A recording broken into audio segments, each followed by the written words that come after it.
Chapter 1996. Lucy collapsed and shouted, "Why are you dragging me out? Why don't you pay me the salary?" However, no matter how loud she yelled, no one would pity her, let alone sympathize with her.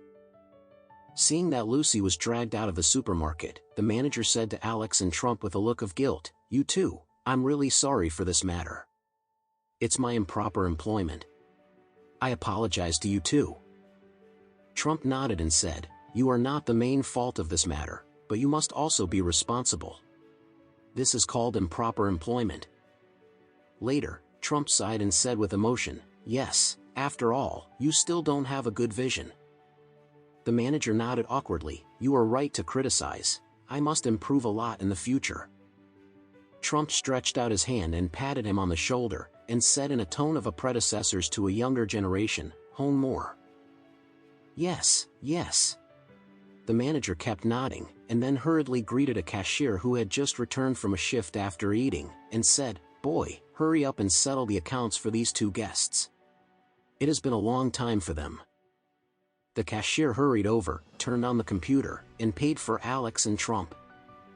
Trump and his son-in-law left the supermarket and drove directly to a relatively large vegetable wholesale market in Orris Hill.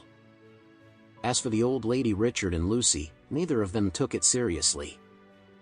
After Lucy was driven out of the supermarket, she hadn't dripped rice for dozens of hours. The hungry person was dizzy and her chest was on her back, almost on the verge of fainting. She really didn't have the energy to find another temporary worker, so she could only walk home. As soon as she returned to Beacon Top's villa, Lucy sat down on the sofa and didn't even have the strength to lift her eyelids. Olivia, who had been taking care of Mia herself and Harold at home, heard the movement downstairs and hurried down to check. Lucy was lying halfway on the sofa, and she asked in surprise, "Mom, didn't you go out to find a job? How come you came back?" Lucy cursed and said, "Don't mention it. Damn it. I'm so angry." Olivia hurriedly asked, "Mom, what happened?" Lucy's eyes were red, tears burst out, and she choked up. "I went out with your grandma to find a job, and found that the supermarket is now recruiting a large number of temporary workers, and the wages can be settled daily, so we went in and consulted. Your grandma is old. She was asked to go to the vegetable area to help customers pull plastic bags and let me be a cashier." Speaking of this, Lucy was sobbing and crying emotionally. "Who knows, I met Trump and Alex, two be-it-starts who had shopped thousands of yens. I lost all my work."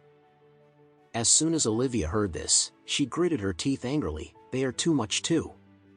How can they deceive people so much?"